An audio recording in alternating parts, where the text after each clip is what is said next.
Hello, ladies and gentlemen. Welcome to the Slipstream F1 Championships. We're here at Monza at the Italian Grand Prix. This is race number 10 out of the 15. And so far, if you've been watching this series, it's kind of been the Bronson Stafford Championship. He's almost locked this race, this whole entire series up for the Drivers' Championship. But the thing is, the Constructors' Championship could get a little bit interesting here due to the fact there is only one AlphaTauri here, and both Ferraris are here racing. My name is Sam Dyer. With me is Anthony McCreary. And Anthony, we're starting to see here on practice, some drivers are done with practice. Others are still trying to put down faster laps, but it's been an interesting little bit of practice session for these drivers.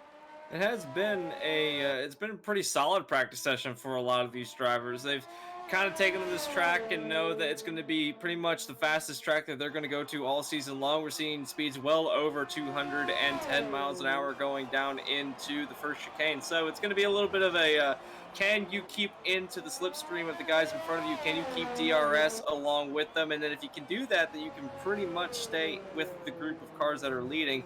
So that they have to keep that in mind, but there are some troublesome parts on this track. After all, just because this is the fastest track doesn't mean there's going to be some trouble spots, particularly the two chicanes. The first chicane on the start for sure, and then the two Lesmos are definitely going to be challenging for some of these drivers that we've seen not been able to kind of navigate their way through there okay, but pretty much this is a one of the easier tracks on the circuit, but don't discredit it. We're going to see some great racing all throughout the night.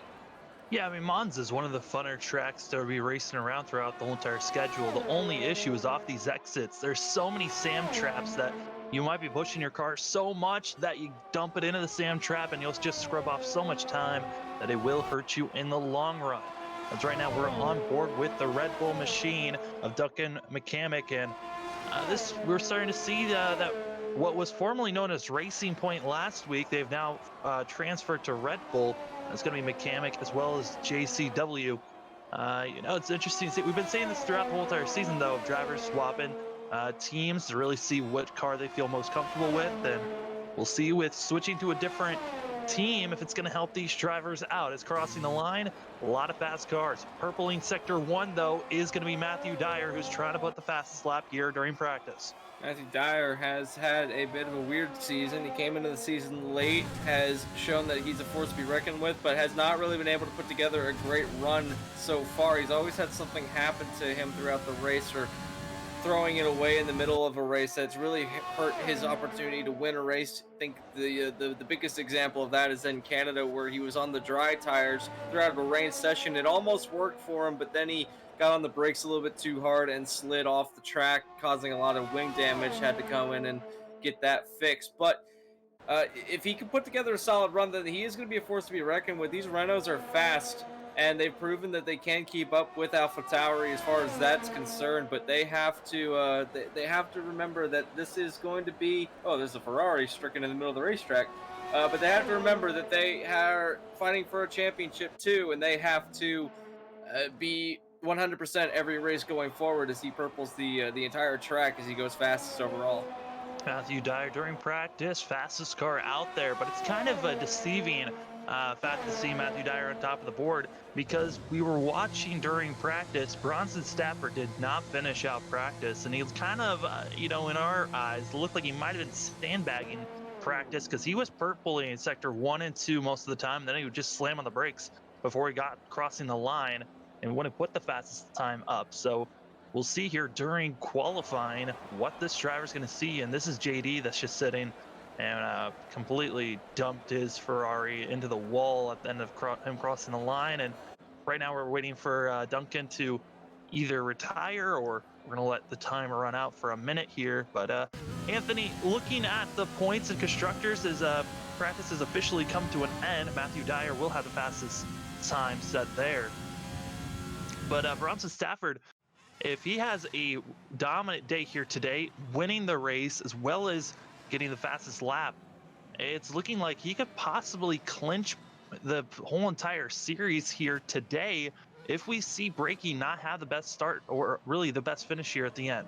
Yeah, he can clinch the drivers' championship tonight. A really quick point is that Trenton Jump in the Alfa Romeo is going to have a five-position grid penalty slapped on to the end of his time after qualifying. Not sure what the issue for that is, but yeah, Bronson Stafford could take the championship tonight if Logan Breakey does not have a good run. If he finishes outside the points and Stafford wins and gets the fastest lap, then yes, definitely can take the championship tonight. If Logan gets any sense of points, if he gets any kind of top five finish, then we are going to go forward, and it will be mathematically impossible in the next couple of races. But at this point in time, yeah, Matthew Stafford looking in a uh, pretty good. Sorry, not Matthew Stafford. Bronson Stafford. Wow, Bronson Stafford looking in a particularly good way. Is all he has to do is basically run around the tracks for the next couple of races, get at least top five, and he's the championship or the champion, no matter where or what happens during those races. So he's put himself in this great position. Alpha Tauri has put themselves in a pretty good position to take the Constructors' Championship as well. But as there's only one car here tonight, it's going to be a little bit more challenging for them. As qualifying is now underway, it's a one-shot qualifying. Everyone is on the track at the same time. You don't know where they're running, but we know that who's on top of the board just based off of our telemetry there on the left side. JD is going to be taking the quick lead here, as also we're trying to figure out who's going to get a better launch out. Right now, Breaky's doing great. Bronson Stafford, though, he's still lingering back in ninth place. He might be deciding that it's better to start in the back. JD's going to retire from qualifying. He'll start in last place unless we see Trenton's Jump get a poor start here. Is Matthew Dyer going to be jumped to the top of the board after Breaky knocking a great real jump through those chicanes? Going through Lesmo 1 and Lesmo 2 is Logan Breakey. In fact, all these drivers going through there at the moment. Looks like that Breakey is running right on the edge of off the track this entire time. He's really working the outside of the track, trying to get something going for him, but going down into the Ascari chicane, it's going to be a really quick lap looking like for Breakey, but Dyer is still faster than he is. Dyer is looking good. Trenton Jump is also jumped in front ahead of Bronson Stafford, so Stafford might be starting in fourth place if Jump can get a good run through Parabolica. Coming through Parabolica, Matthew Dyer coming across the line, and he should be getting the pole position here and does. Whoa. And wow. What a time. That is the only driver to hit a 119. Also disqualified from the session was JD. So they'll be starting the back of the line there. But Matthew Dyer, he purpled every sector during that qualifying and showed that he's got the pace during practice. He didn't even put that lap time down. Breaky showing speed. But Bronson, he was off the pace. He was starting on the medium. So that's something to keep in mind why we were seeing AlphaTauri slower than the rest of the field. Yeah, but not that much slower. If you look at the times, he's only about a tenth off of the Alpha's time of a 120.4. He's a 120.5. So still showing some speed. He's going to be right with these drivers at the start of the race, and he's going to continue to stay with them on the medium tires. So when the tires swap, when they have to go to mediums, and he's already done his medium stint, then he can go on to the soft tire. He can easily take the lead away from these drivers, as if he's that fast on a slower compound, then you better believe that once the compound's flipped, then he's going to be the fastest car on the track amongst all these drivers. But there's a long way to go at this track, and turn one is treacherous. Turn one at this track, especially on the start of the race, if you misjudge it at all, if you slightly miss your braking zone, you could have yourself and a bunch of your other fellow competitors running into each other. And we've seen in a lot of races where that's the case. We thought that was going to happen at Spa with the turn one there. We did not see that happen where they all pile up into Lake Holmes. So, what are we going to see happen in this one? I'm expecting drivers to be pretty respectful here, but you never really know how turn one here at Monza's going to go. I mean, it's always been a question mark for some drivers. Sometimes everyone is very clean, and other times it could be one of the front runners just getting on the gas way too soon and spinning themselves out as we're getting ready for the formation lap. This is going to be Dyer's second pole of the season. The first one he got was back at Spain with his first race he did, and so it's going to be interesting to see how this Renault does here. As I believe that might have been who was that just decided to drive through? That is going to be Frozen and JD who just tried to drive through. JD's going to be just burning it down back here in 11th place as he tries to shuffles through. And Frozen and Erna said, I'm just going to drive past all y'all and try to get to the starting grid as fast as possible.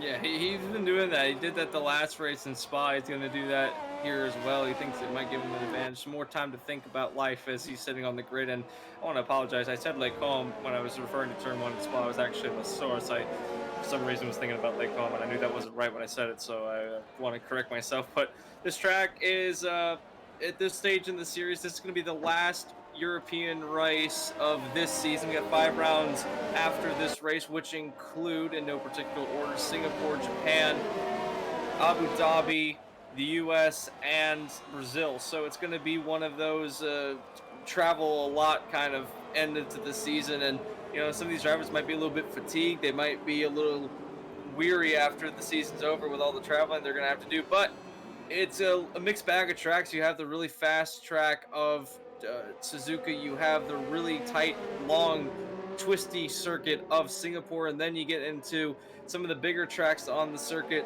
such as Coda, and then you have Yas Marina circuit, and then you have the really quick, short track of Sao Paulo. So it's going to be a pretty mixed bag of tracks at the end of the race, and these drivers, we're getting into crunch time. The Constructors' Championship's still wide open. Yeah, I mean, it was so much closer besides what happened last week with Ferrari not getting any points and AlphaTauri, both drivers getting points. It really did not help that battle at all for those drivers. It is now opened up to, I believe, 35 point gap when it was about 6 points for a second there. So right now, I think AlphaTauri just needs to continue having Bronson win these races, and I don't think there's enough points for Ferrari to catch up if Bronson wins the rest of the series, but the drivers are lined up and ready to go. Now it's waiting for the lights for it to turn 5 lights, and the 5 lights are up, and away we go here at Monza. It looks like that the Ferrari's going to get a great run down to the front straight going into turn 1, and that's going to be Logan Brake. He's gotten around of the Renault of Dyer, and now Hardison on the inside. Whoa! On the brakes, locking up is Dyer going into turn 1. Everyone looks like they're going to get through. I think some of the wings were flying off the track a little bit. Now Bronson Stafford in the AlphaTauri going around of Hardison around the Curva Grande for the first time. It looks like they give the power advantage to the McLaren going into second set chicanes. What can the McLaren do? What can Stafford do as he puts it in deep? Oh, it looks like that there's also going to be some contact between him and the other Renault going through Lesmo number 1. They're too wide, too deep going through the Lesmos. There's still side-by-side racing action. Spencer Hardison able to get by, and the McLaren dropping and leaving Bronson in 4th place. That AlphaTauri team, this is probably the most further back we've seen him be in the last couple of weeks, so interesting to see how Bronson's going to make his way forward. I think at this point, he's just got to be patient. Understand those softs are going to drop off quick here as we move back up front. Our battle for the lead right on top of one another. It's Brakey and Matthew Dyer coming into these final corners. Dyer did not get a great start, but he is great on the back end of the Ferrari now going through the parabolic. A little bit of a bobble from the Renault as they go back onto the front straightaway. These drivers are going to be going well over 200 miles an hour going into turn 1, over 325K going down the front straightaway. These drivers are wailing fast, and now hard on the brakes going into turn 1. Can Dyer get the move done? Or will Brakey on the inside of the racetrack get up? Oh, Dyer's off of the grass just a little bit through the Curva Grande once again. What can the Ferrari do on the outside? He's going to have the preferred line going into the second set of chicanes, but this is bringing in Hardison in the back. Fantastic racing on the opening laps. Still side-by-side action between our leaders, and Matthew Dyer going to back out quickly and try to cross over. He does. He gets the momentum, and there goes the Renault to the lead. Renault through Lesmo 1 is going to take the lead of the race. back there. You gotta be looking in your rearview mirror because here comes Spencer Hardison in the McLaren. Here comes Bronson Stafford in the AlphaTauri, and he's bringing Trenton Jump in the Alfa Romeo. The first 5 cars are under a blanket at the moment. There's a spinner in Lesmo too, but it looks like he's gone back going the right way. It's one of the Haas drivers, but through the Ascari chicane, they're still battling really hard. Spencer Hardison trying to pull a move up, but Trenton Jumps coming in with Bronson Stafford as they are all side by side. Bronson in from Jump, now going to be trying to pass the McLaren here, dropping Hardison from 3rd all the way back to 5th place, and here comes Jump now under the AlphaTauri. Jump wants the spot. He's going to have a bit of a run, but so will Stafford on the outside. The DRS is going to be enabled this lap, but it's not going to be affected on the front straightaway, so it's really a drag race. But it looks like that the Alfa Romeo ran out of steam going down the front straightaway and now gets passed by the McLaren of Hardison. Will Hardison put a dive bomb on the AlphaTauri? He does not do it. He thinks better of it. So give that 3rd place position to Bronson Stafford. Everyone now trying to take a quick breath for a second as you drop back for battle for belief. That's going to be for 7th place. You've got both of the Red Bulls on top of one another. But I mean, that's one of our closer battles. But back up front, I mean, Spencer Hardison, he's got to be careful as Trenton Jump is coming in that Alfa Romeo. Yeah, not only that, but it looks like that Hardison's gotten around him again. Hardison is in front of him, so now he's going to get run down by Hardison. He's going to have the DRS, and this is what we were talking about. You can basically stay within the wake of somebody if you have DRS, so these drivers that are going to be on it are going to be able to stay right with him. As Bronson Stafford, all of these drivers are on DRS apart from Matthew Dyer, who's kind of a sitting duck at the moment, so he's leading the train of these cars. He's going to have to hope that he's got the best of the rest of the, as far as engine modes go, is if he can get it into, I think I would save my ERS mode. If I'm going to save it, I would save it for Hot Lap. As JCW retires from the session, I think there was something happening in the back of the field. There was, and I believe JCW... Safety car's out. JCW, I believe he had a wreck there in Sector 2. Another car that was sitting there. I mean, we know that Mechanic was right there battling with his teammate. We don't know if there was contact made between those two drivers. Into the pits is going to be Caleb Smith, who looks like he'll be coming in and just swapping to softer compounds just to hope that he can last a little bit longer with those tires. Looks like that no one else is going to come down either, but Caleb Smith is definitely going to be the only one that is on pit road. He's going to come out with some fresh softs, as you said. Gilberto Javier, for some reason, is all the way back here. Not really sure what happened to him. JD is... He started at the back of the pack, so he's running the end of the race. I think he had some wing damage. He had to come in. He's on the hard tires at this moment in time. So this is really a big break for Javier and JD. They were running a long ways back of the rest of the field. I think they had some lap 1 shenanigans going into turn 1 that caused them to go to the back of the pack. But these drivers that are running around here without the option to come down pit road for medium tires this stage, we're only on lap 4, and if these drivers are on softs, they can't really pit at this moment for medium tires because they can't go to the end now. And that goes for Bronson Stafford because he can't really pit for softs, so they will burn out way too quickly at the end of this run. So you think that we're going to see any of these leaders on pit road? I think honestly, if they're going to be staying out, I love the call by Smith though to be coming in this early. He's already going to be in the back of the field. Come in, get the fresher tires, and you know, this is going to be an advantage for him because he can now drive a little bit further than the rest of the drivers are going to switch to the mediums. But most of these drivers aiming for about lap 15 to lap 17 if you're on mediums, and lap around 11 to 12 if you're on the softs. Yeah, so it's going to be a long way to go for these drivers as far as the stops go. We're not going to see any of them on pit road at this moment in time, so safety car will wheel these drivers around for a little while. The fastest safety car in all of motorsports, as they're pushing nearly 150 miles an hour going down the front straightaway, and that's a crazy speed for a safety car. I've always said that the safety car periods in Formula One are the fastest throughout the entire world, and Matthew Dyer has been able to hold on to the lead. We were not yet really saw what the effect of DRS was going to have on these drivers, because we only saw them be able to use it really one straightaway, and that was the straightaway heading down into the Ascari chicane. So we really don't know what the effect of the long term as far as the DRS is going to do for these drivers, but we have seen that whoever the leader is going to be a bit of a sitting duck, because, yeah, he's going to be able to get on the power earlier, but if there's a guy behind you that's bringing a train of cars on DRS, and you don't want to be having to try to defend them into one of these turns, especially down into turn 1 or even down into the Ascari chicane. No, you really don't. And Anthony, I mean, I know you drive a lot here on these F1 games, but how do you feel about the safety car? Do you think this is helping the drivers on the softer compounds or the driver on the mediums?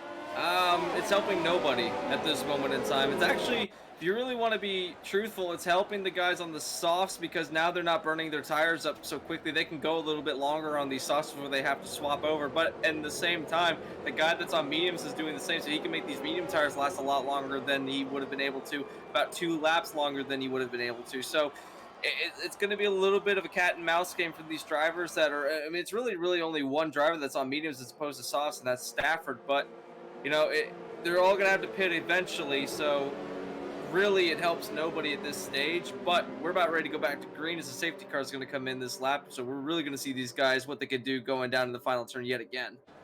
Drivers are backing down, trying to make sure they've got space, and now getting ready for the green flag as Matthew Dyer going to be leading the way. Brakey, Bronson Stafford, Spencer Hardison, and Trent Jump, your top 5. Green flag, back out in the air, and here we go. DRS already snaking down the front stretch.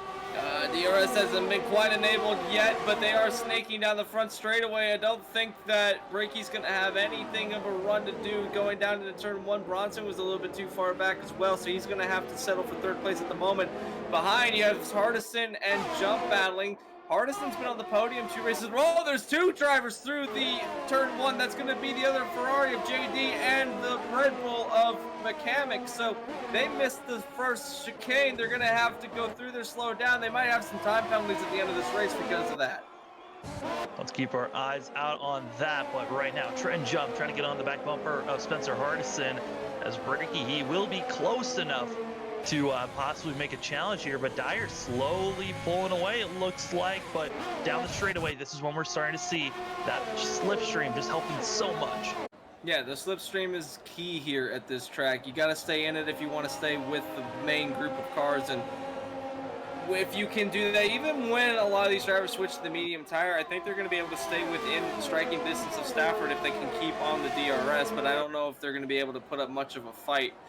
As you can see down this straightaway, everyone's kind of within eye shot of each other, so not really getting away, but not really closing up either. It's just kind of running around, seeing what the other driver has for you.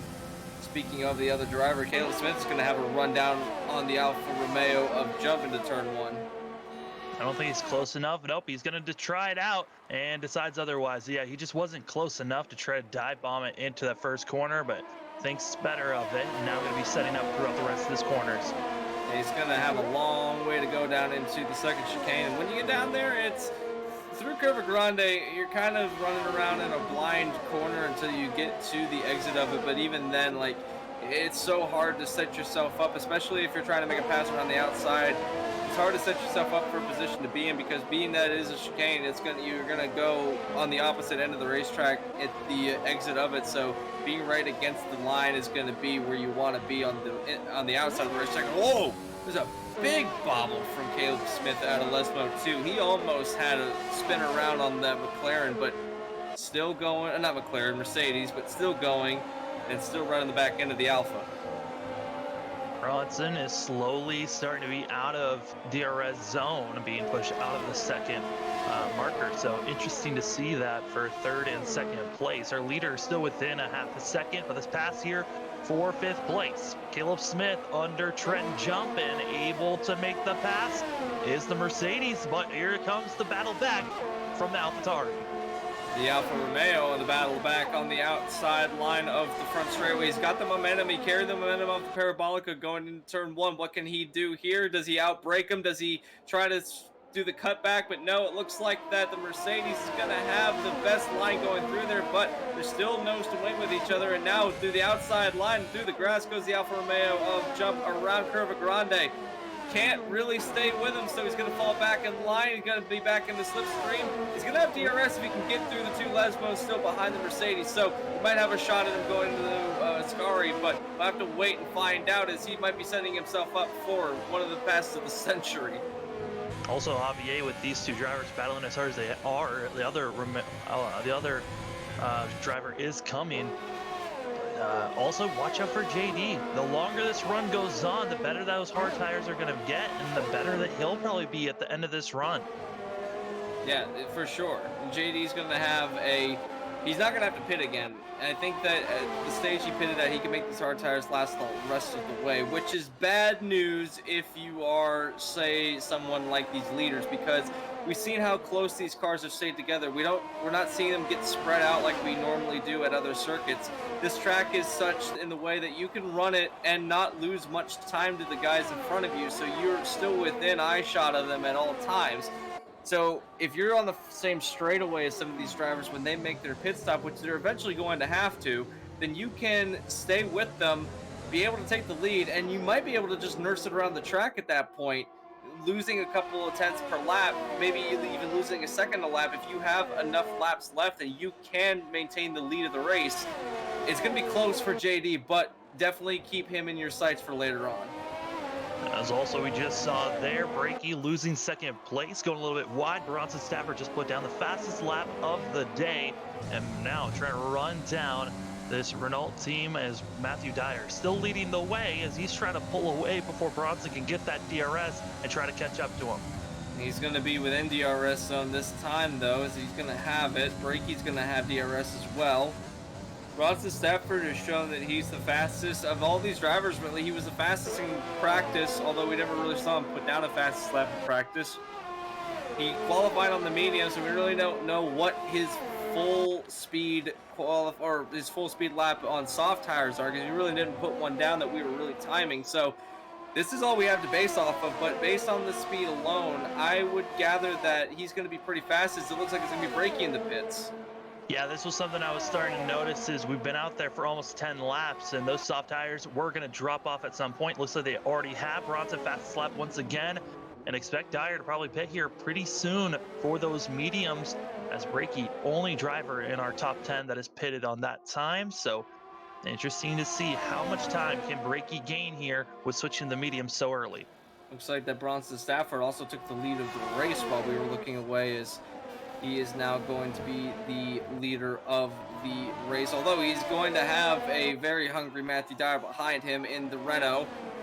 Now, the Renault has shown speed this season. We touched on it at the top of the program, and he is trying to run down any chance of a podium that he can make up throughout the remainder of the season. Winning might be a little out of the question, but if he can keep up with Stafford and maybe make a challenge for him, as he's almost going to have a challenge going into Ascari. He was really late on the brakes. Staying with him, though, going through Ascari, he's going to lose a lot of time, though, as he got a little out of shape through there.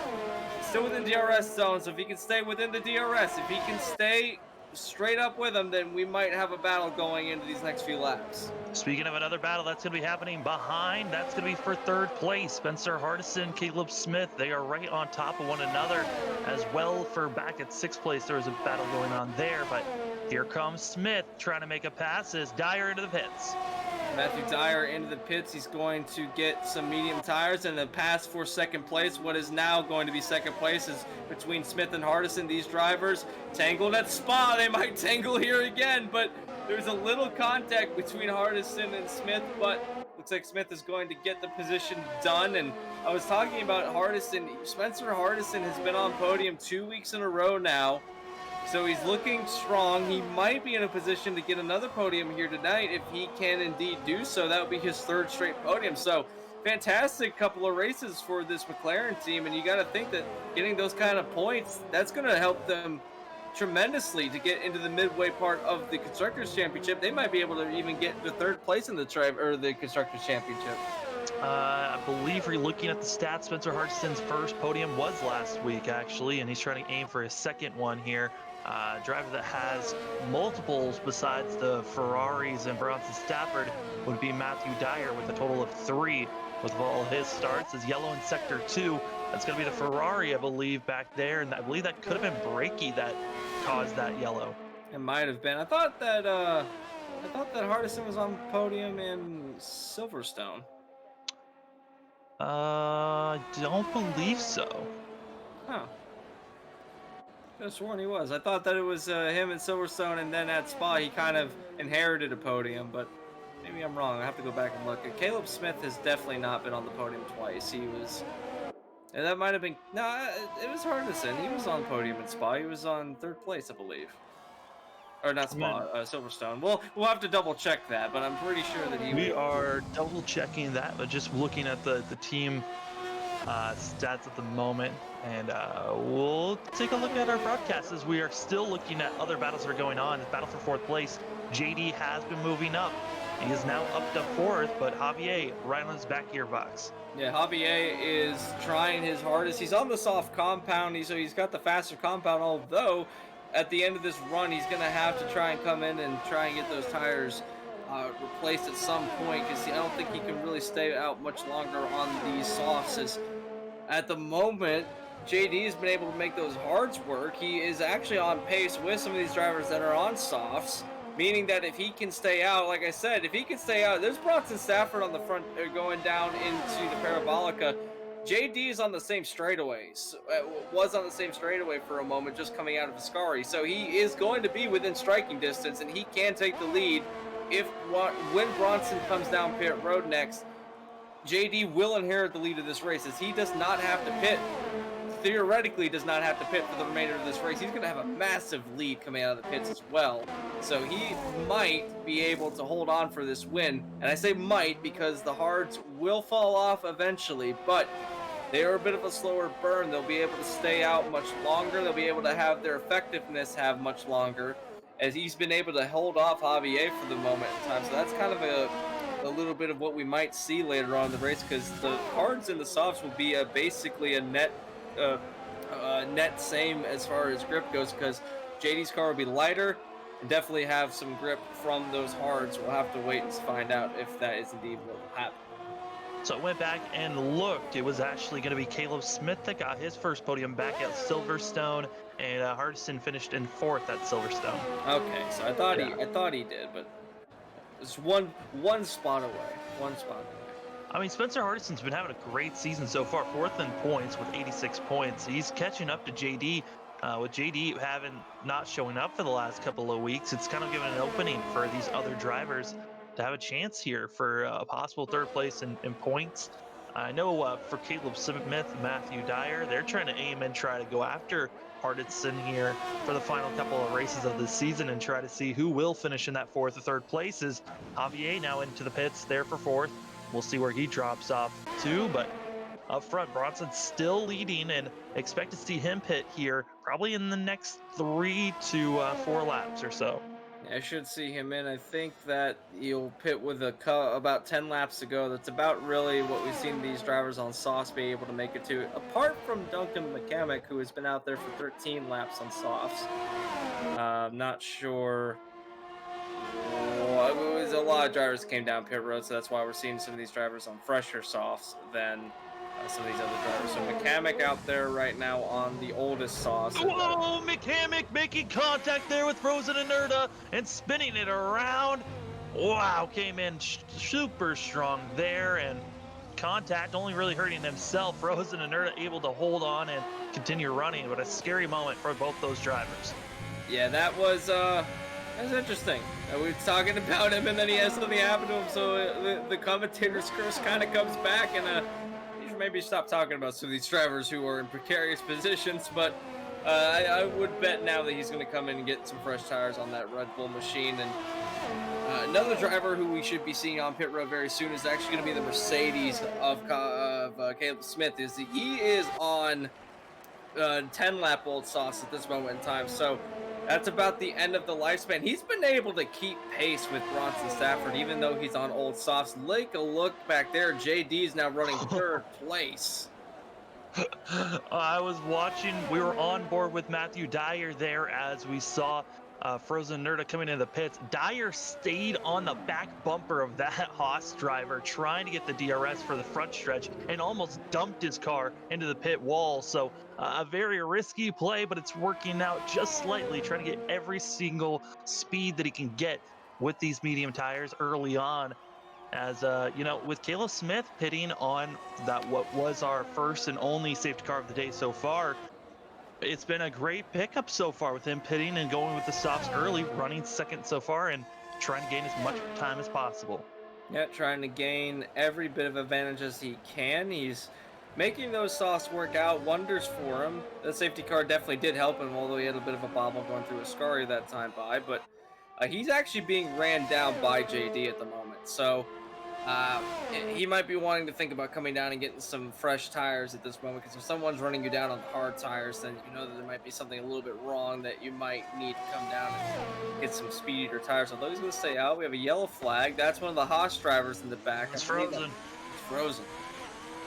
Frozen and Nerda is going to be dumping it into the sand pit, and luckily no one else involved, as everyone is pretty spread out. We're still waiting for cars to pit as we're coming now. What is 11 laps to go? 12 laps to go. We're going to take a quick commercial break. We'll be right back once Bronson takes a pit stop.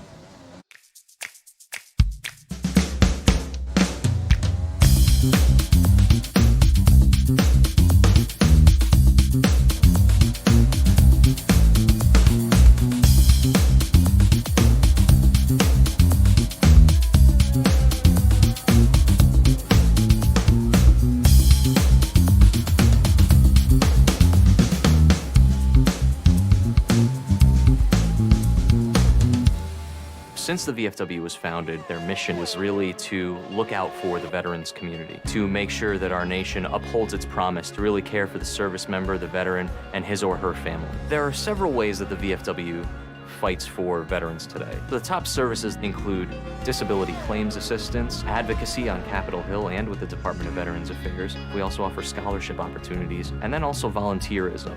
For me personally, when I came back from Iraq, my life experience was drastically different from those around me, and the veterans of foreign wars really spoke to me. The reason I would encourage veterans who have served overseas today to join the VFW is because this is your organization. The VFW is for veterans. Every generation, a new generation of leaders steps up in the veterans of foreign wars and fights for the veterans community. The Veterans of Foreign Wars. No one does more for veterans. For more information on the VFW, go to A.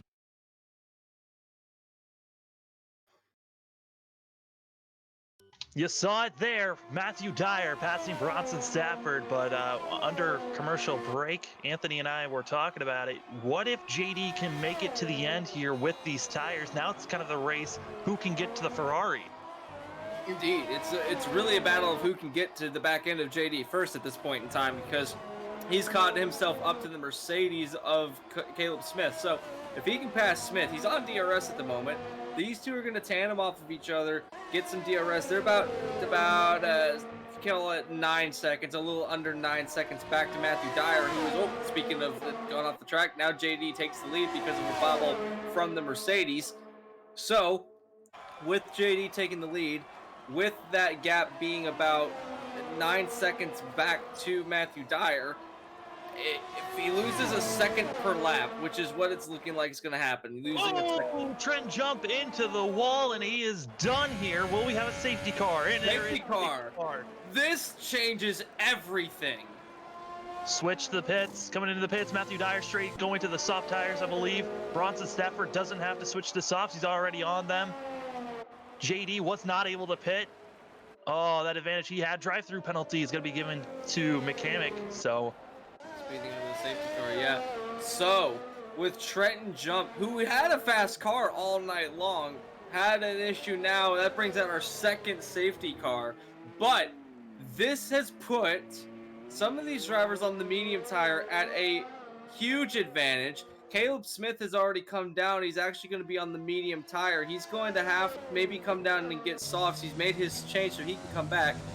If JD can maintain this lead, he's going to have to come down for softs. I would imagine he has to come down for softs. He's racing to pit road at this point. He has to race there, get as fast as possible. He's not slowing down. Oh, man. He has to maintain a delta, though, so he can't go too fast. He can't go too slow either. He doesn't want to give up any time to Stafford. He's going to lose the lead, though. He will lose the lead when he comes down pit road. So it's a lot of situations that can happen right now. JD is not going to fall back tremendously far because he might actually get out second place at the rate he's going, because It looks like that back there, if Caleb Smith comes down and gets softs, which you know he will, he'll come down and get softs. So the worst that he can do is come out second. Will Bronson Stafford come in and get that much fresher tire, or is he going to stay out? We're going to have to find out. I think this is going to go around. Yeah, track position is way too important at this moment to try to give it up. As JD going to be back onto the track, and I believe JD will be given second place, which then drops Matthew Dyer that was working in towards being the leader there. Oh, this throws a wrench into a lot of things for this Renault team that was looking like he possibly had a chance to win here today. Oh, that's rough. Now that is rough for those drivers, and especially because Caleb Smith has stayed out. Smith didn't come down, so he's going to be a little slower than some of these drivers. But this does offer an advantage for JD, Dyer, and the like if they can get a run into the first turn, especially JD. If he sends it into turn 1, gets alongside of the AlphaTauri. If he can get to the inside, cause some ruckus, we might see a new leader. If these two battle, we saw earlier in the race when drivers were battling, the rest of the field closed in on them and became a 5-car fight. So if there's a battle for the lead anywhere on the racetrack, then it's going to really throw a wrench in these guys' plans. Now, Stafford didn't pit that time by. He had just switched to the softs. He's going to have a little bit older softs, though, so his tires are going to be a little bit more worn in than some of these other drivers are going to have their soft tires worn in. That, you wouldn't think that would be an advantage, but that does play a little bit of an advantage to some of these drivers running behind him. They've got about a lap fresher tire to work with. Even though that's been under safety car, you're still running around out there at some pretty high speeds. So anytime you get to save your tires, and that's important. So we'll have to see what JD and the like can do on this restart. But Sam, it's going to be a wild turn 1. You can bet your bottom dollar. It's going to be interesting to see. Caleb Smith still going to be the one driver on the mediums, and we saw Bronson actually able to, at the middle part of these drivers on that stint, on our first stint, able to really stay with and almost catching up to our leaders. So honestly, Caleb Smith's not in a terrible spot because this run, it's going to be close. He's got to stay within DRS with our leaders if he wants to utilize the tires for the final 2 laps. But with how long these safety laps have been going, that advantage that he could have had is now dwindling away. Yeah, for sure. It's going to be next to nothing at this point, although the safety car should be in this lap. So we've done a lot of talking. We'll have to see if any of it stacks up, because especially for someone like Logan Breakey, who is not running particularly well at the moment, the championship is all but out of reach at the end of this race. He might still be mathematically eligible going into next week, but it's certainly going to be out of reach from the overall championship at the end of this race if Bronson can indeed win this race. Now, if that doesn't happen, we should see something else dramatically happen, but you got to bet that a lot of these drivers are going to be on the overtake. They're going to be on the fastest engine mode that they can possibly get. They're going to have every bit of advantage that they can going down into this first turn, because this is where it's going to ramp up as they're getting themselves set up. I don't know if the safety car is coming in this lap or not. We'll have to wait and see if it rockets away. We should be going to green this time around. We'll have to wait. We should. It's once they cross this safety car marker, it should tell us if they're coming in or not. But if they're not coming this time, this just kills Caleb Smith completely with the tires that he's on. Fastest lap right now goes to Bronson Stafford, and I think this is going to hurt him, hurt Ferrari constructors-wise, as safety car is coming in. They're all stacking up. JD made contact, and this is a huge thing. They all stacked up. Contact was made and hurting that JD machine. Ferrari gets dinged with one, as well as Red Bull, as we are now green flag here at Monza. It's going to be our final stretch. Will Bronson Stafford get 10 wins in a row and continue his streak? That was a really late safety car call to come into pit road, but now Stafford is going to have a pretty comfortable lead going into the first chicane. JD, now with that 5-second time penalty, that's really thrown a really huge monkey wrench into him. Dyer was able to get around a lot of drivers that time around. He's now running in third place on the back end of the JD machine, or the Ferrari machine of JD, going into the second chicane. I don't know if he knows that he's got a time penalty. He's racing like he doesn't. Even if he doesn't want to give up that much spot. now he's going to have to, he's holding up Matthew Dyer. Dyer's got a fast car. I would bet that Dyer has something for Bronson if he can get up there. The key is keeping DRS. If you can get that slipstream in the DRS zone, you can make a pass here on the AlphaTauri, but it's going to be a lot of work because right now it's not really a chance of worrying about your tires. It's right in the back. Believe that's going to be for one of the Ferraris possibly, as we are not completely clear there, but Bronson Stafford still leading the way. JD is coming with DRS. JD he's not on DRS at the moment. I don't think this is going to be, they're not really on DRS at the moment. He is closing though. He is still right with the AlphaTauri, not really gaining away. He's in the slipstream. He's been able to catch back up. He's got the draft. Now that's important. That's kind of Dyer fastest lap. Oh, Dyer has got a wicked fast car at the moment, getting some heat in those tires, heavy braking going down here, but that's the advantage of Monza, is that you're never really that far away from somebody else, and if you're in the draft, you've got a shot. And I think, though, really think that if Dyer can get around JD, he's got something for AlphaTauri. We'll have to wait and find out, but he's got to get around this Ferrari first, which is not putting up any bit of a small fight. No, right now, JD is trying to take every advantage he can. Brakey got to be back in 4th place. Brakey could be finding himself in the podium position, which would help him so much to stay mathematically still battling for this championship. But Bronson Stafford, he continues the way that he's been, and that's dominant up front, as now he is out of DRS zone for JD right now, and Matthew Dyer finally making the pass. Matthew Dyer into Ascari, trying to get on the brakes. He does, and he gets it slowed down and wound up before he gets in there, but now he's out of DRS zone. He's not going to be able to use it on the front straightaway when we get it reactivated, so he's going to have to go around another time without DRS, but you know he was faster than JD, so he's going to have the faster of the two cars. You might be able to catch up back to the AlphaTauri. Broken brake, he's gotten around his teammates, so these drivers in tandem with each other might be able to catch up to Bronson Stafford. We've only got a few laps left. There is a shot, but we have to wait and see if he can mount up a charge. It's going to be Stafford, Dyer, and Brakey, I think, is going to be your podium if they can keep it clean. And don't look now, the Ferraris might be worried. Spencer Hardison's coming, one of the drivers that started up front and was battling for a top 3 at the start of this race. He's coming back with a head of steam for that McLaren.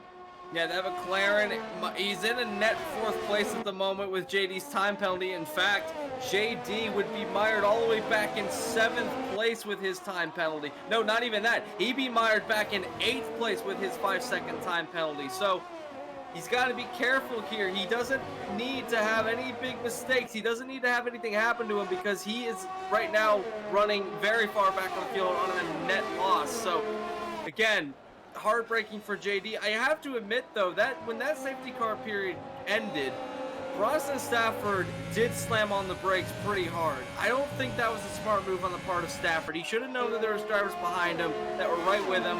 He shouldn't have stacked them up like that. I would, at the same time, I understand why he did it. You don't want to have those drivers right behind you when the race starts back up again, because that is definitely a surefire way for a pass attempt.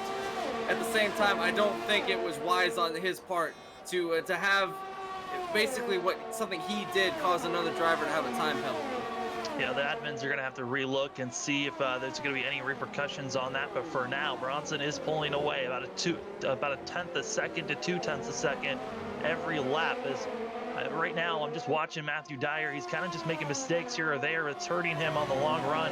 And right now, he went from just being outside of a second gap. Now it's almost 2 seconds, and he could be losing second place as Brakey is coming.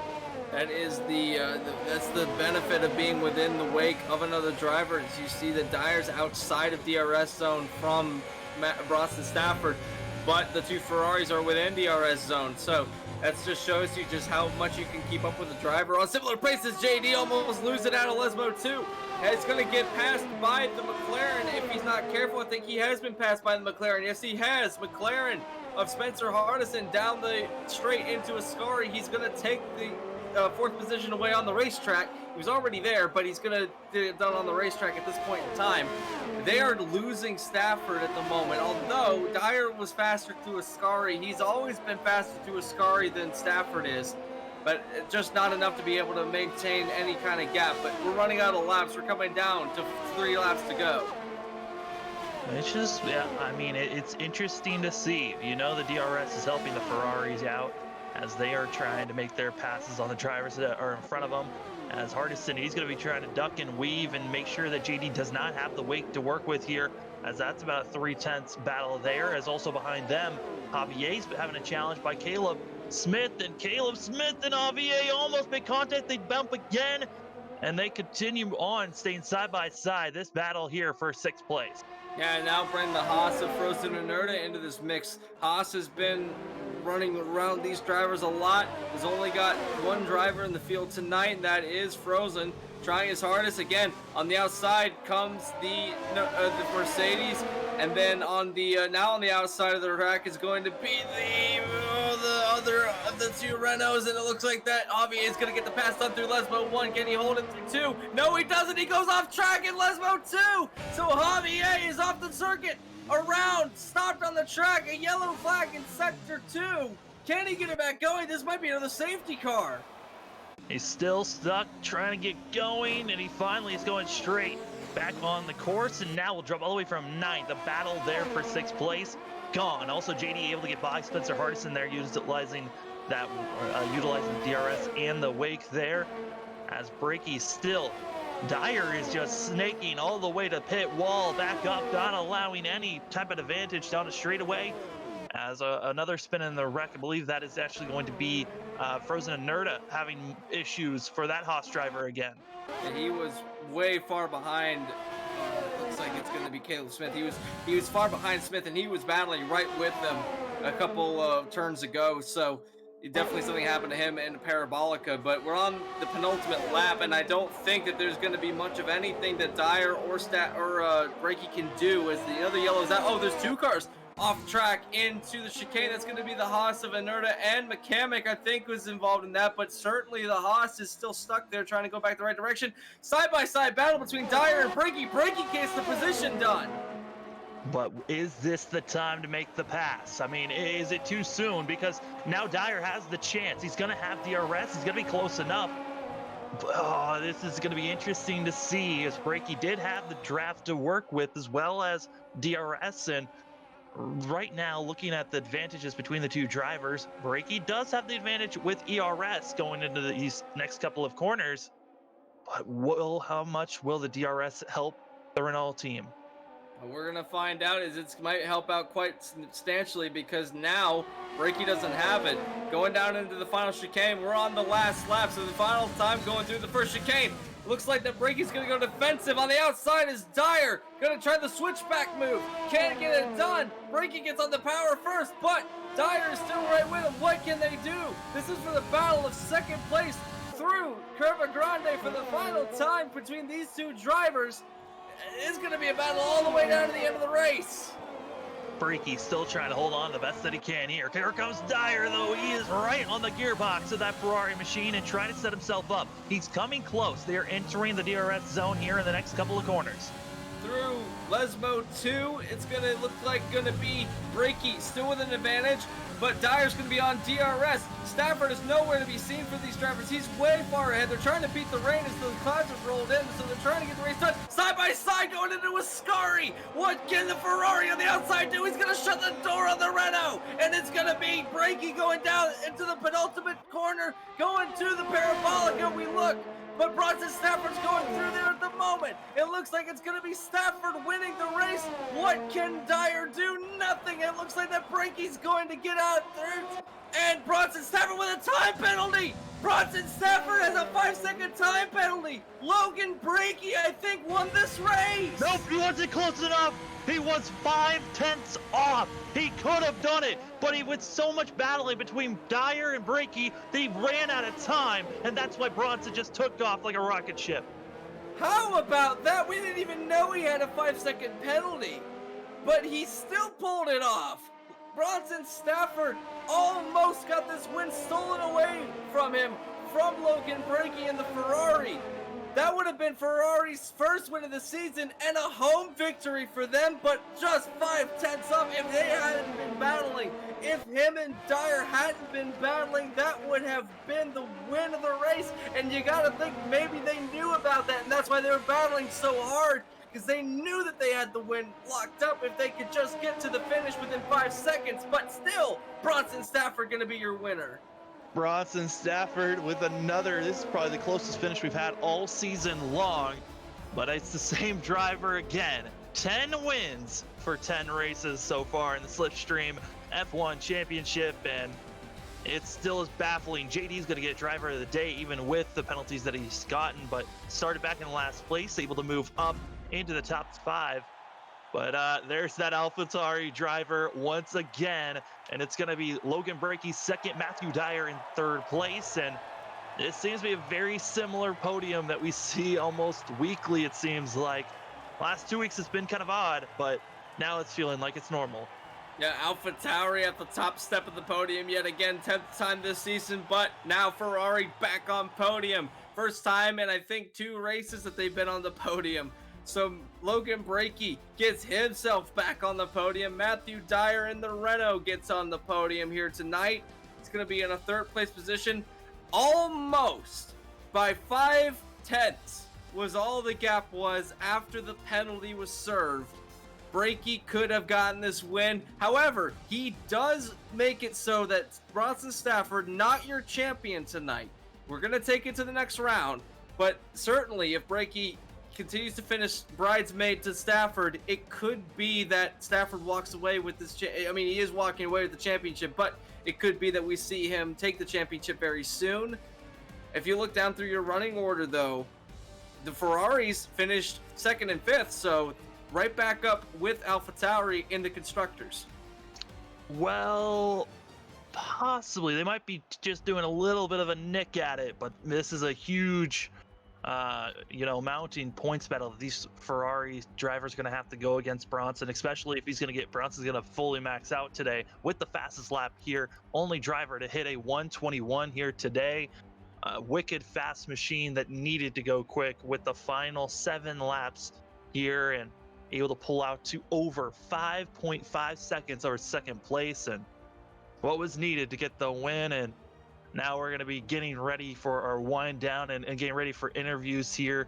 Anthony, Monza does it again with another wild race.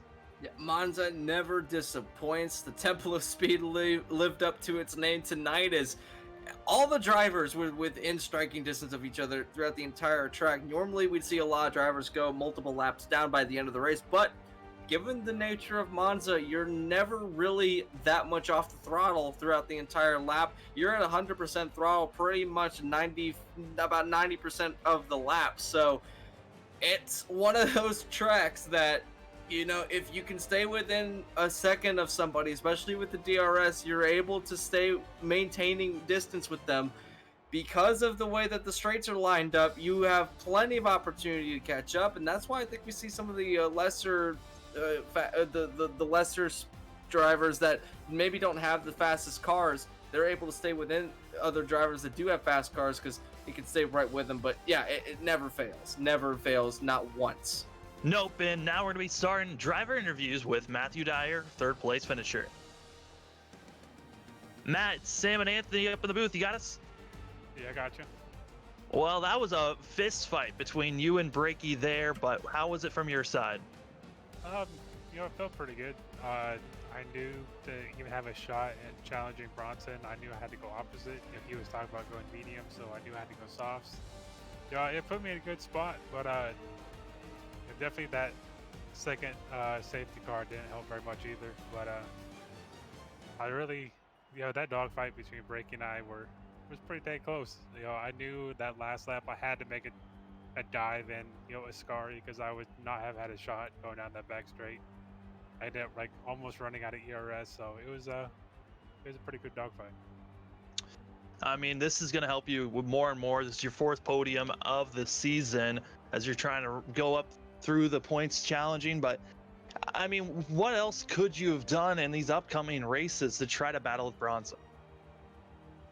I just think probably just trying to get better at taking care of my tires, because I definitely seem to burn through it a lot more than he does. He's almost a god at saving his tires, turning them on at the right time.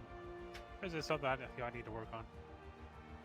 Now we have 5 races left throughout the season. Next one being Singapore, which is a big contrast to this race. It's a long lap on a street circuit. So going into next week, knowing that there's only 5 races left, do you think that you can pull out a win at any of these remaining tracks? And what's your overall goal for the rest of the season going forward? Um,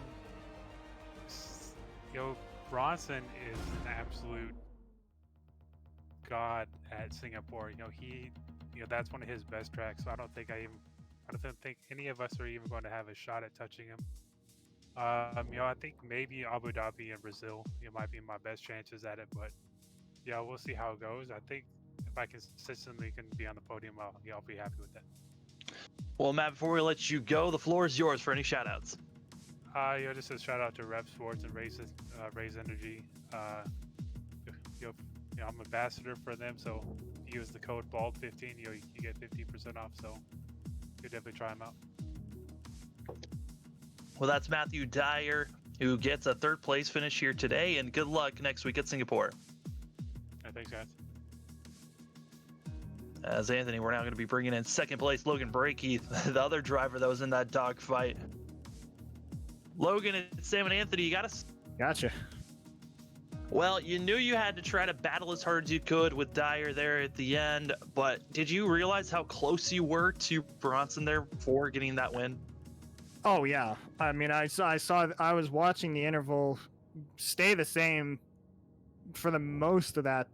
When I was behind Matt there, that interval was not increasing. So I was like, okay, if I can get around Dyer here as quick as I can, I'm within a chance of reeling in Bronson, because I knew he had 3 lap older tires than everybody else did there.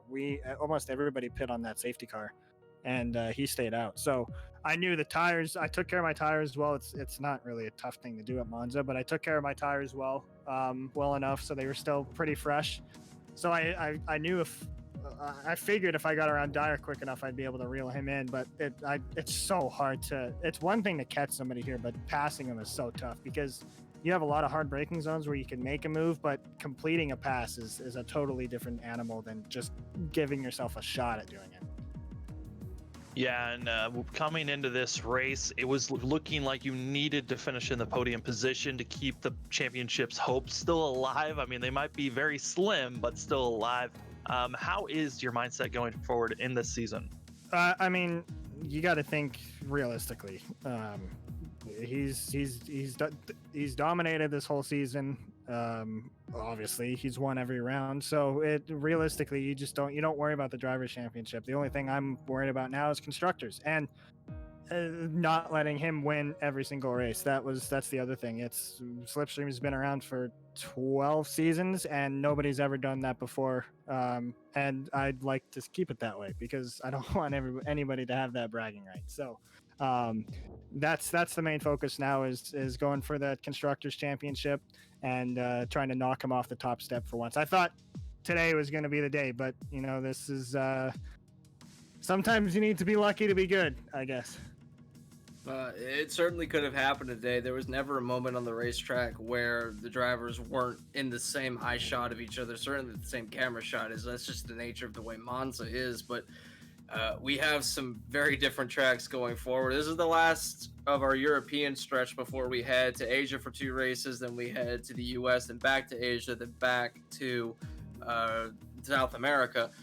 Any of these races going forward, be it Singapore, Japan, Dakota, Abu Dhabi, or Brazil, any of those tracks you looking forward to that you could knock them off the podium? And as far as the Constructors' Championship go, Ferrari is right there back with AlphaTauri, and they didn't have a second driver tonight. So if there's a couple more races where that doesn't happen, Ferrari's right back in the lead and could be walking away with this. But going forward, what are your answers to those?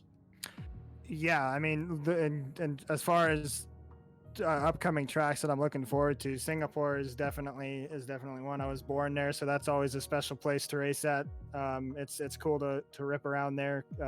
The hospital I was born at always comes into the view by the bridge, so that's a cool little thing to look at and dwell on. I'm Canadian, but it's a running joke among everybody that I'm actually Singaporean because I was born there. But so, yeah, Singapore is a big one that I look forward to. I can't stand Japan and Austin, so I'm really just looking. I'd be happy with a podium there. Abu Dhabi is a fun place. I enjoy ripping around there, and Brazil is fast like Monza is too. So, the 3 out of the remaining 5 races are tracks that I look forward to going to. Well, Logan, before we let you go, the floor is yours for any shout-outs. Yeah, of course. Thank you guys for broadcasting every week. I want to give a shout out to my teammate JD. I thought he had that in the bag. That was Ferrari's race to win right there. And I was pushing so hard to get on the podium step to make it a 1-3 podium for Ferrari there, and then the safety car came out late and pissed that away. So that's really unfortunate. It's ironic I say that because in the end it did help me get a podium and better points. So that's good for the team, but I would have loved to see him win. It's been a while since that's happened, so would have loved to see that come home. But anyway, thanks to you guys for broadcasting, and thanks to these guys for showing up every week. We had a good turnout today, 11 drivers, and it seems like the last few weeks it's growing and growing with the attendance. So that's always great to see. You love a competitive field. That's Logan Breaky and the Ferrari machine getting a second place finish here, and good luck next week. Thanks, guys. And Anthony, week after week, we always get to talk to him, and it continues on. The 10-time winner, Bronson Stafford. Bronson, it's Sam and Anthony. 10 wins. How does that feel? Feels great. 10 for 10, man. We're gonna try and keep rolling next week to Singapore. Well, at the end there, we were looking at it, and we're like, oh, Bronson's got this win in the bag. And then once you crossed the line, we realized, oh, you did not serve a penalty. Did you know that you still had a penalty to serve? Yeah, so actually what happened with the penalty was the safety car sped up like it wasn't gonna go in, and then in Parabolica it said it's gonna go in, so the game force slowed us all down, and JD got into me and gave us both 5-second penalties. Breaky said he was gonna remove them for anyone that got the 5-second there, because the game literally took control and kind of screwed I think 3 or 4 of us. So yeah, I wasn't too worried about that, but I still wanted to get the gap anyways, but yeah. Yeah, I mean, it was crazy to just watch you running. But once that safety car came out, Anthony noticed this. You slammed on your brakes and kind of were pretty aggressive on your tires there. Were you trying something different, just trying to save your tires a different way during safety car, hoping that you had enough grip on those tires at the end there? Yeah, temperature drops so quickly in them. I just came out of pit road with them. I did one really good, hard out lap just to try and keep up to Dyer and stay ahead of Logan. And then the safety car came out, and with having to slow down with Delta and everything, the tires were ice cold the entire time. And it was basically just trying to keep heat in them while still trying to stay within what they require you of safety car. I never got a warning or anything for it, so I guess I was doing okay. That's probably at the limit of it. But even that didn't help too much. Safety car went in unexpectedly, and I was in the wrong gear. I took off, nearly spun it around. Tires were cold. It was not fun. It took about a lap afterwards to get them back, really.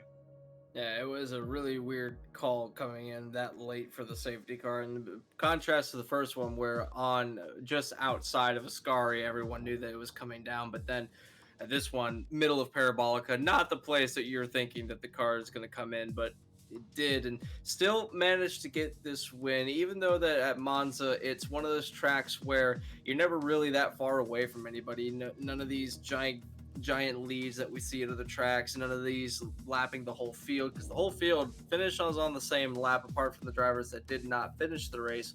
Not only that, but there was drivers around each other throughout the entire race. That's expected of Monza. Next week we're going to Singapore, and that's a contrast to this track. It's long, it's tight, it's a street circuit. The next 5 races, you could take the championship before the US Grand Prix. You could even take the championship before the Japanese Grand Prix if things happen to the Ferraris. Constructors is a bit different story, but how confident you are that we might see a champion before the end of the season, or do you think that this might be a knockdown drag out, and even though that he's not within striking distance yet, that Logan Breakey might be able to stay with you in the points? So we were actually going over this last week of points calculations of what would need to happen, basically. I could have clinched it this week, actually. If I would have outscored Logan by 14 points, I would have clinched it to where the point he could only tie, but I'd have tiebreaker on wins. So next week into Singapore, I need 7 points to make it impossible for him to overtake me, which, barring a DNF, I feel like is a pretty easy goal given how the season's gone. So I'm excited for next week. Next week could be really cool, possibly given how everything goes, and hopefully it goes well. Singapore is statistically one of my best tracks, and so I'm excited to get there. Constructors, though, that's going to go all the way down to the end, I think, especially... Shane couldn't make it tonight. I know he was substituting for a friend for like a bowling thing. I hope that went good for him and stuff like that. But I think he'll be back next week and we can take the fight. And actually, even tonight, I think we kind of evened out on points with constructors. So I think constructors is going to go the whole way. It's going to come down to the last race, really. Constructors is really going to be the battle to watch out for, because Drivers' Championship, it's looking like it's yours as long as you keep on staying on track. But Bronson, before I let you go, any shout-outs do you have so far? Yeah, you guys at FRN, I'm excited to watch this race back. 2 safety cars, the whole field was close. I'm sure it was a great race to see from spectating previews. Obviously Logan and all them guys that put this on every week, and once again we had over 10 cars, and that's huge. That's great. We potentially could have had like 12 or 13, I think, if people weren't working or doing something. So it's great to see the big fields, and I hope people keep coming out and finish the season off, and maybe we'll look at doing another one even. So yeah, just really everyone that makes it happen every week. That's Bronson Stafford and the AlphaTauri team getting win number 10 of the season, and so far just dominating the rest of the field. Good luck next week at Singapore. All right, thanks, Sam. Well, Anthony, I mean, it just continues on, it seems like, as Monza is now to a close, and now we have our sights set on Singapore. We have our sights set on Asia for the next 2 races. We're going to Singapore. Huge contrast to this race. Again, it's a street circuit. It's a semi-permanent street circuit. There's only one part of the track that is permanent, that being the start-finish line and the first complex of turns. That's permanent. The rest of it, not so much. It is very much street circuit. It's the longest street circuit that we go to this season, so it's going to be intense to watch. We didn't go to Baku, so we don't really have a gauge of how these drivers will do a long street circuit, but Singapore, it's a track that these guys are familiar with. Baku, maybe not so much. So we'll have to watch and see if Bronson Stafford and Logan Breakey can have a side-by-side battle. They both seem confident. Japan, completely different animal. It's kind of like Coda in the way. I mean, it's a permanent street circuit, or not street circuit, but it's a permanent road course.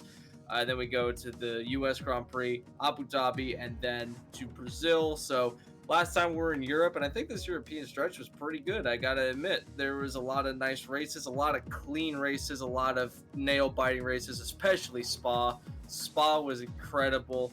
And then, of course, tonight at Italy, it was all just 100% from top to bottom. And Sam, we're getting down to the end of the season. What are your predictions, apart from a Bronson Stafford dominating to the end of the race or the end of the season? What are some of the things you're looking at for the end of the season? I mean, we got 5 races left. I believe for constructors, as long as Shane shows up, or if AlphaTauri finds a substitute for that team, so they have 2 drivers. I think that AlphaTauri has this. They can easily really start working and hitting their marks here at the end. Ferrari, they're hoping that AlphaTauri only has 1 driver, and so they can start chipping away. And honestly, they have a very good shot to be taking the points, constructors' points lead here in the next couple of weeks. But next week is going to be an interesting one. But Anthony, I do want to say thank you for joining me in the booth here tonight. It's always a pleasure, Sam.